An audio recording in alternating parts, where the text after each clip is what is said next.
কোমলমতি নামক একটি গ্রাম ছিল। সেই গ্রামে অনেক লোকজন বাস করত। সেই গ্রামে ছিল এক মোড়ল। সে ছিল অনেক ধনী। তার একটি ছেলে ছিল। তার নাম ছিল নয়ন। সে ছিল অনেক সুন্দর দেখতে। বাহ, এত সুন্দর চেহারা আর কারণ নেই। আমি হলাম এই গ্রামের মধ্যে সবার চেয়ে সুন্দর দেখতে। যাই, একটু গ্রামটা ঘুরে আসি। এই বলে নয়ন তার বাড়ি থেকে বের হয়ে গেল আর গ্রামটা ঘুরে ঘুরে দেখতে লাগলো। তখনই সে একটি মেয়েকে দেখতে পেল আর বলল, আরে, এই মেয়ে কে তুমি? আর তোমার বাড়ি কোথায়?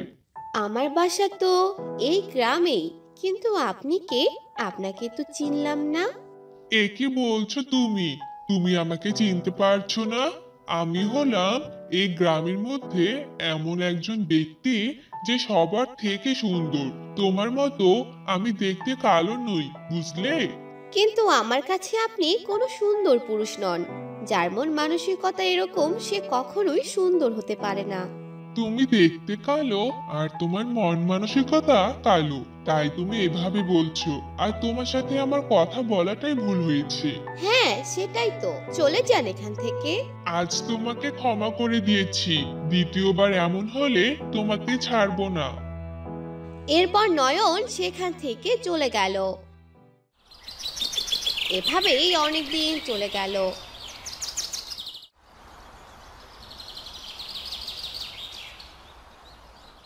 নয়ন তার রূপ নিয়ে সব সময় অনেক অহংকার করত।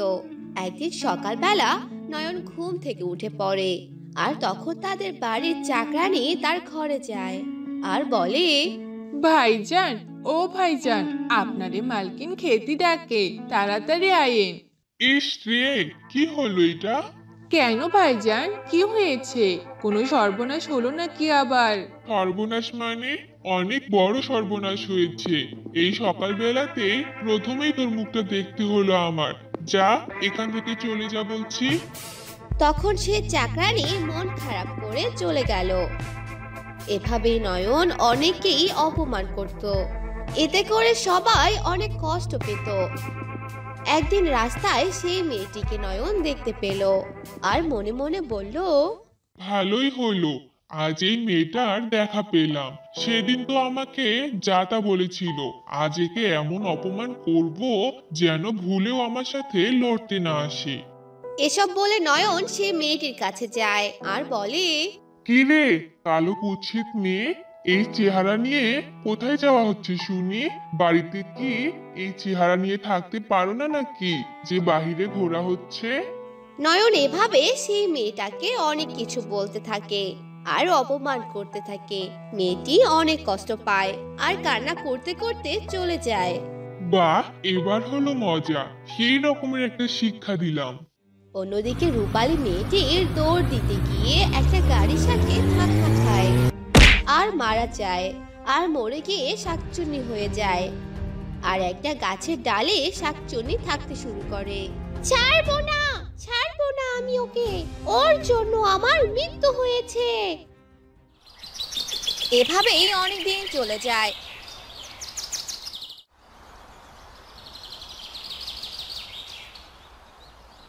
অন্যদিকে রূপালীর মা বাবা বলে, তুই কোথায় গেলি রে মা?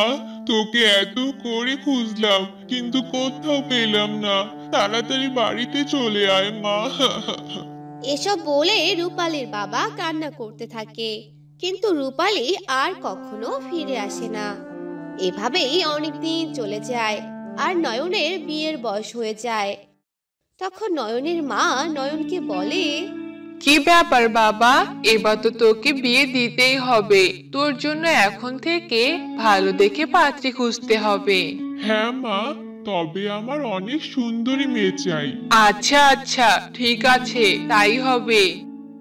এরপর থেকে নয়নের মা নয়নের জন্য একটি সুন্দর দেখে পাত্রী খুঁজতে লাগলো। কিন্তু যতবারই নয়নের জন্য পাত্রী নিয়ে এলো ততবারই নয়ন না বলে দিল আর যারাই আসতো তাদের অপমান করত।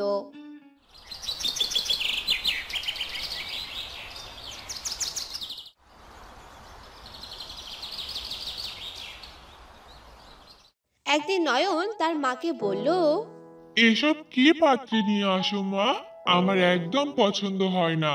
আমার সাথে কি ওদের যায় বলো? তুমি দেখো আমাকে, তোমার ছেলে কত সুন্দর।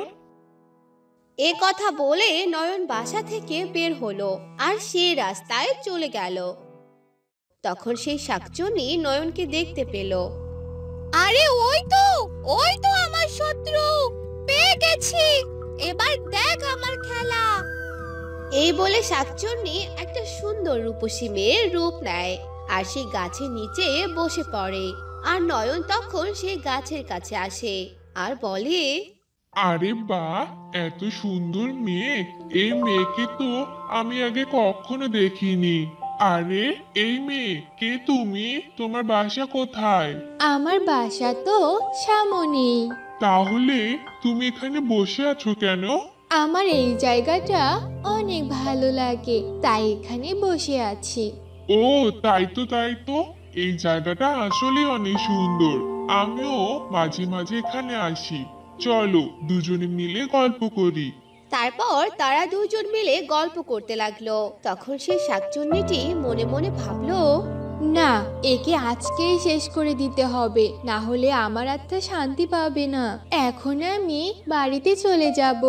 চলো আমি তোমাকে রাস্তা পার করে দেই। দে দে, এটাই তো সুযোগ, তোর এই রূপের বড়াই বের করে দিব। এই বলে নয়ন সেই মেয়েটাকে নিয়ে রাস্তা পার করে দিল। তখনই মেয়েটি শাকচুন্নি রূপে ফিরে এলো আর নয়নকে একটি গাড়ির সাথে ধাক্কা দিল। নয়ন এমন ভাবে পড়ে গেল আর নয়নের মুখ পুড়ে গেল, আর কোনো ক্ষতি হলো না। তখন শাকচুন্নি বলতে লাগলো, খুব রূপের অহংকার করেছিলি না, এবার দেখ কেমন লাগে। এই বলে শাকচুন্নি সেখান থেকে চলে গেল আর নয়ন কান্না করতে লাগলো। কি হয়ে গেল আমার? আমার এত সুন্দর চেহারা যে নষ্ট হয়ে গেল। তারপর নয়ন বাড়িতে চলে গেল আর তার মাকে বলল, মা, দেখো কি হয়ে গেছে আমার। এ কি বাবা, তোর পুরো মুখে ব্যান্ডেজ কেন? কি হয়েছে তোর? তারপর নয়ন ঘটে যাওয়া সব ঘটনা বলে দিল।